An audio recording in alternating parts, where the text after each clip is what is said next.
미스바에서 사무엘이 백성들에게 오직 여호와만 섬기라 이렇게 도전을 합니다. 우리가 보지 못했지만은 7장 3절에 보면은 너희가 지금이라도 너희의 마음을 여호와께로 향하여 그만 섬기면 블레셋 사람의 손에서 주님이 건지시리라. 우리 주님께서 말씀하시잖아요. 하나님의 눈은 온 땅을 두루 감찰하사 전심으로 자기를 향하는 자를 찾으시고 그에게 복을 주신다. 우리 주 여호와의 눈이 온 땅을 두루 감찰하사 나를 찾는 자가 누군가 이렇게 보신다는 겁니다. 그런데 지금 사무엘의 권고를 받은 이스라엘 백성들이 여호와만 찾아야 되겠구나. 그제서야 깨닫는 것이죠. 그러니까 지도자의 권면이 얼마나 중요한지 모릅니다. 한마디를 하더라도 사람들에게 각성을 일으키고 양심에 찔림을 주는 그 한마디가 얼마나 중요한지 모르는 것입니다. 그러자 그들이 바알과 아스타롯을 제거하고 주님만을 섬기기로 했습니다. 그런데 웬일인지 이렇게 마음을 굳게 잡은 날에는 꼭 은혜 떨어지는 일들이 생기는 것이죠. 시험이 오는 것이죠. 그래, 이제부터 새벽 제단을 쌓아야겠다. 이 새벽에 주님을 찾아야 되겠다. 이제부터 지체들을 위해 기도해야 되겠다. 이제부터 성경을 읽어야 되겠다. 이런데 꼭 그렇게 마음 정할 때 시험이 오는 것입니다. 그렇다면 일단 그렇게 시험이 온다면 내가 잘하고 있구나. 먼저 이것을 생각해야 하는 것이죠. 이스라엘 백성들도 미스바에서 회개하고 주님 앞에 마음을 정하기로 굳게 결심하니까 무슨 일이 생겨요? 블레셋 사람들이 쳐들어오는 것입니다. 이렇게 마음을 굳게 잡을 때는 시험거리가 오게 되는 것이죠. 우리가 좋은 운동 선수라면요, 분명히 우리를 막는 상대편 선수들이 있는 것입니다. 그럴 때 그래 내가 기량이 있는 것이고 내가 지금 저 선수와 지금 대결을 하고 있는 것이구나. 이걸 분명히 알게 되는 것처럼 성도의 삶도 마찬가지입니다. 우리가 주님을 향하여 마음을 갱신할수록 시험이 오죠. 옛날에 시험이 있었으니까 지금은 없었을 거야. 절대 그런 일은 없습니다. 오늘 내게 지금 시험이 있고 도전이 있다면 우선은 그래 내가 바른 길을 그래도 가고 있구나 라고 생각해도 좋겠습니다. 사무엘도 주님 앞에 부르짖고 이스라엘 백성들도 간절히 회개하며 부르짖고 하나님께서 그 제물 가운데 응답하여 주셨습니다. 10절에 보니까 하나님께서 큰 우레를 발하여 그들을 어지럽게 하셔서 이스라엘 백성들에게 승리를 주셨습니다. 이스라엘 백성은요, 정규군이 없습니다. 우리나라처럼 의무 복역을 얼마 동안 해야 된다 이런 게 없습니다. 다 각각 일하다가 사사가 부르든지 왕이 부르든지 그러면 그때 나가가지고 훈련 안 된 군사들끼리 모여서 싸우는 것이 이스라엘 백성들이었습니다. 사울 왕도 보세요. 왕으로 기름 부음 받고 서로 바깔고 있다가 또 블레셋 사람들이 쳐들어온다 그러니까 또 옷을 찢고 또 나가 싸우잖아요. 왕도 그러했습니다. 근데 그 비정규군이 블레셋 사람들을 이겼다. 이런 것입니다. 하나님의 도우심 없었으면 가능하지 않았던 것이죠. 이 세속적인 싸움, 기독교 어떤 종파에서는 평화주의를 주창하면서 모든 싸움을 거부하는 사람들이 있습니다. 보통 이제 신병 교육대 들어가기 전에 보충대에 들어가면은요, 다 모인 가운데서 사람들을 이제 착출하죠. 그 중에 여호와의 증인을 착출합니다. 여호와의 증인 일어서 그러면 이제 집총을 거부하니까 그들은 바로 그 자리에서 영창으로 갑니다. 하나님께서 전쟁을 거부하시는가? 우리의 입장은 그렇지 않습니다. 나라를 보호하기 위한 전쟁을 우리가 인정하고 있어요. 그러한 세속적으로 보이는 전쟁 가운데서도 여호와의 손이 역사하신다. 이것이 아주 중요합니다. 자, 이제 오늘 본문에서는 사무엘이 그러한 전쟁의 승리를 기념하여 돌비를 세운 것을 말씀하고 있습니다. 우리가 좋아하는 말씀 에벤에셀이 바로 12절에 나옵니다. 사무엘이 돌을 취하여 미스바와 센 사이에 세워 이르되 여호와께서 여기까지 우리를 도우셨다 하고 그 이름을 에벤에셀이라 하니라. 그러니까 이 에벤에셀은 기억의 의미가 있죠. 우리가 블레셋 사람들하고 절대 싸워서 이길 수 없었는데 주님이 도와주셔서 못 이길 싸움에 이겼으니 이것을 꼭 기억하자. 그래서 보통 우리가 한 세대를 30년으로 잡는데 30년 후에는 이거 많이 기억 없어지겠지. 많이 없어지겠지. 그래서 이제 도를 세워서 그것을 기억하고 후손들에게도 물려주는 것입니다. 전쟁을 경험한 부모님의 말씀을 가끔 들으면은요, 만약에 미군이 도와주지 않았으면 우리나라는 벼룩으로 죽었을 것이다. 그런 얘기를 종종 합니다. 그래서 어떤 면에서 어른들이 아주 극우적인 성향을 보이는 데는 나름대로 이유가 있다고 저는 보는 것입니다. 왜냐하면요, 독재를 하든지 민주적인 방법이든지 어찌됐거나 안정이 없으면요, 발전이 없어요. 여러분, 이 로마 제국 때 이런 일이 있었습니다. 딱 보니까 콘스탄틴 대제가 이제 로마 제국이 있는데 주변에 있는 여러 야만족들이 있거든요. 특별히 우리 이제 중국 동북 쪽에서 온 훈족이라고 흉노족들이 있었습니다. 그러니까 우리나라 피도 조금 섞였다고 볼 수 있어요. 아무튼 만주 이런 쪽에서 말 두 마리 끌고 이렇게 오는 아주 야비하고도 잔인한 민족들이 있었다고요. 그래서 이 말 지치면 이 말 타고 저 말 지치면 이 말 타고. 그래서 그 훈족들의 후예가 세운 나라가 헝가리입니다. 유럽에 정착한 나라가. 그런 야만족들이 자꾸 오니까 콘스탄틴 제제가 이거 안 되겠다. 수도를 저기 비잔틴으로 이렇게 옮깁니다.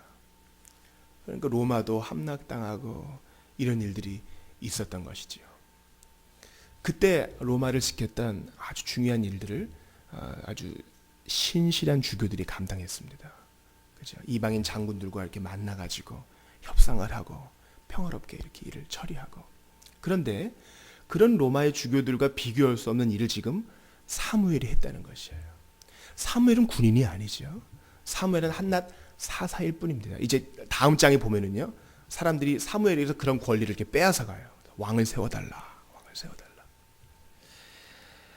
12절에 나와 있는 그 에베네셀, 사무엘이 직접 군대를 이끌고 나가서 승리를 이끌어냈고 그것을 기억하기 위해서 세운 돌 에베네셀. 한번 우리 자신을 돌아봤으면 좋겠습니다. 나는 여호와께서 지금까지 나를 도우셨다라고 기억하고 있는 것이 있는가?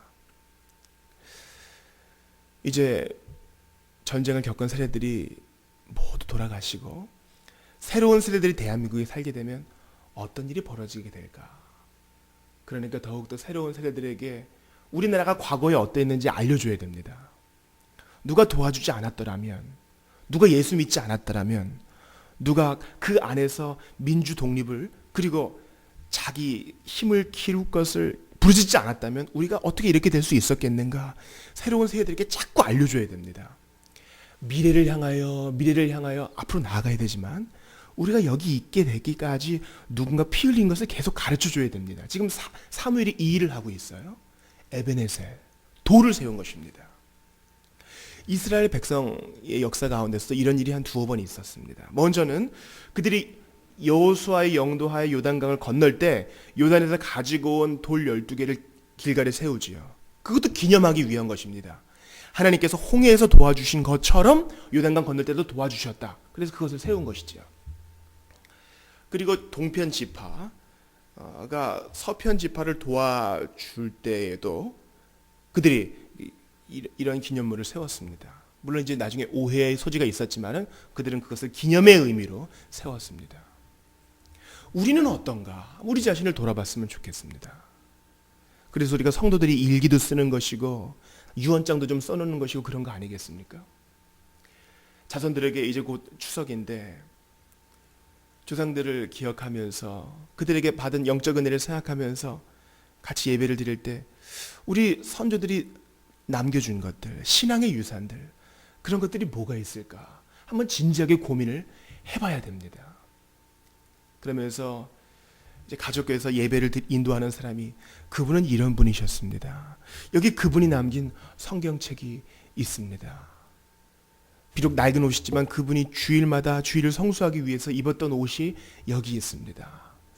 그런 것들을 좀 물려줄 수 있지 않을까?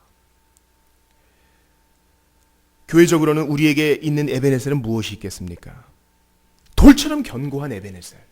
먼저는 성경이 있겠죠. 여호와께서 지금까지 우리를 도우셨다. 얼마나 확실한 에베네셀이 이 성경입니까? 하나님의 정확무한 말씀이 성경에 있지요.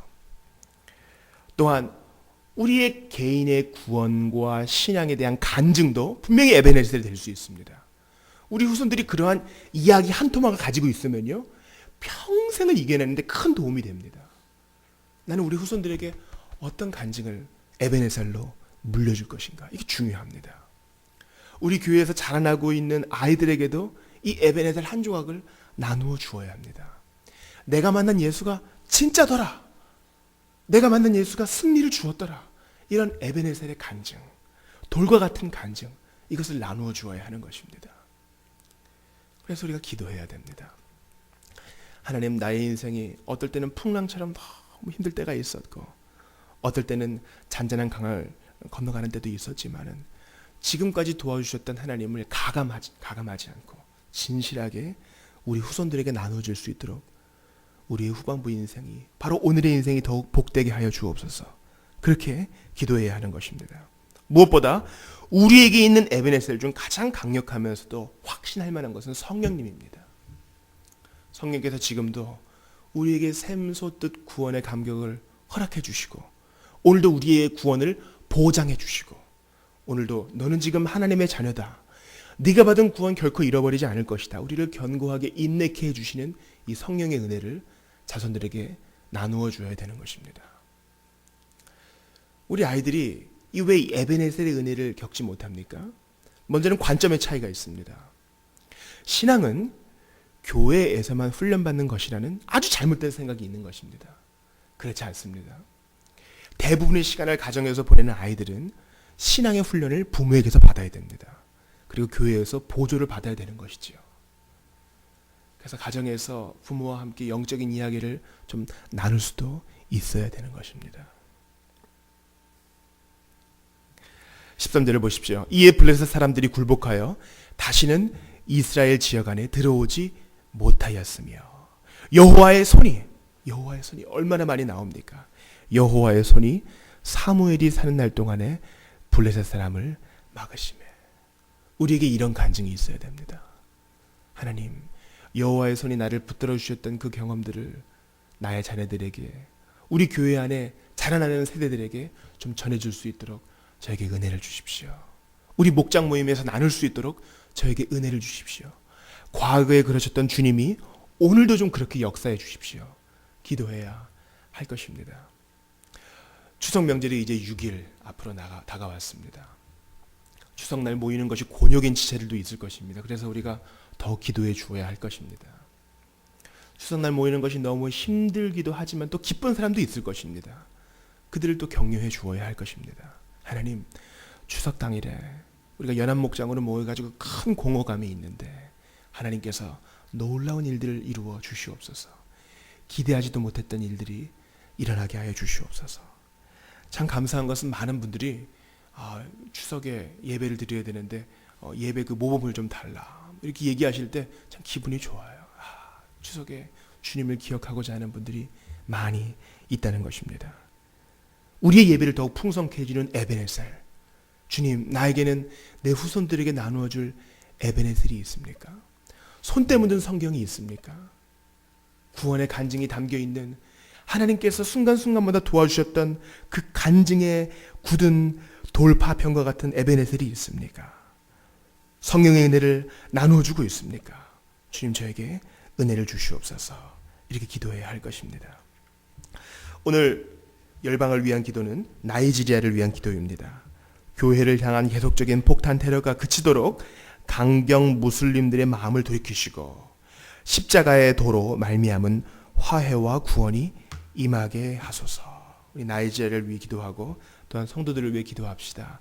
우리 박수만 지사님의 세 번째 아이 우리 이채 양이 좀 열이 오르고 감사하게 좀 떨어졌다고 하는데 모든 병에서 건져주시고, 우리 교회학교에서 교육받는 모든 우리 아이들, 우리 후손으로부터 또 어른들로부터 우리 주님으로부터 에베네셀의 은혜를 담뿍 받게 도와 주시옵소서. 하나님, 나 자신을 위해 기도합니다. 오늘도 주님 도와주셔서 굳건한 에베네셀의 간증을 가지고 있는 신앙의 어른으로 설 수 있도록 도와주시옵소서. 우리 나의 지제를 위해서 오늘 본문 말씀 붙들고 함께 기도합니다. 하나님 아버지, 꼭 이렇게 마음을 정할 때 어려움이 닥칩니다. 누구를 한번 도와야지, 한번 신앙생활을 열심히 해봐야지, 성경을 읽어야지, 오늘도 더욱더 충성해야지, 이렇게 마음을 잡으면 꼭 우리의 영적 블레셋이 우리를 엎드러뜨리고 우리를 거꾸로뜨리려고 합니다. 아버지 하나님, 간절히 바라고 원합니다. 우리에게 은혜를 주시옵소서. 이겨낼 수 있는 은혜를 주시옵소서. 간절히 기도해서 이겨내는 믿음의 역사와 간증을 우리 후손들에게, 조국 교회에 남겨줄 수 있는 신앙의 위인으로, 어른으로 살게 하여 주시옵소서. 때로는 삶이 너무 힘들어서 내 자신의 신앙조차 지킬 때가 어려울 때가 많이 있습니다. 그러나 우리의 세대는 지나갈 것이고, 이제 다른 세대가, 전쟁을 모르는 세대가, 어려움을 몰랐던 세대가, 전혀 새로운 판이한 세대가 교회를 이끌어가게 될 것입니다. 아버지 하나님, 그들에게 복을 내려 주시옵소서. 조상들에게 에베네셀의 돌을 통해서 귀한 것을 배워서 그들은 같은 실수를 반복하지 않도록 도와주시옵소서. 이스라엘 백성들처럼 변덕스러운 것이 아니라 올곧게 주님을 섬길 수 있는 요시아 왕이 허락하셨던 그 마음을 허락하여 주시옵소서. 예수를 주님이라 고백하면서 오늘도 주님을 의지하며 살아가는 우리의 모든 세대들이 다 될 수 있도록 은혜 주시기를 간절히 바라고 원합니다. 주님, 오늘도 간증이 넘치는 하루가 되게 도와주시옵소서. 여호와께서 오늘까지 도우셨다. 주님께서 지금까지 나를 인도하셨으니 어떻게 부인할 수 있으랴. 우리 후손들에게 성령의 은혜와 때묻는 성경책과 더불어 이러한 에베네셀의 간증의 편린들을 나누어주는 우리 모두가 다 되게 도와주시옵소서. 하나님 아버지, 하늘나라 갈 때까지 주님이 우리를 붙들어 주시기를 간절히 바라고 원하옵나이다. 추석이 얼마 남지 않았습니다. 추석이 기쁘기도 하지만 모이는 것이 곤욕인 여러 지체들이 있을 터인데 그들을 도와주시옵소서. 넉넉한 힘을 힘을 공급하여 주시옵소서. 신앙이 다른 자들, 예수님 믿지 않는 자들이 모여서 여러 가지 영적 충돌이 있을 때에 하나님께서 지혜 주셔서 잘 이겨내게 하시고 오히려 사랑으로 품어 안을 수 있는 넓은 마음도 허락하여 주시옵소서. 아픈 지체들 하나님께서 고쳐주시고 우리 어린아이들 하나님께서 복을 내려주셔서 사무엘처럼 든든하게 서갈 수 있도록 에베네셀의 은혜를 담뿍 받게 하여 주시옵소서.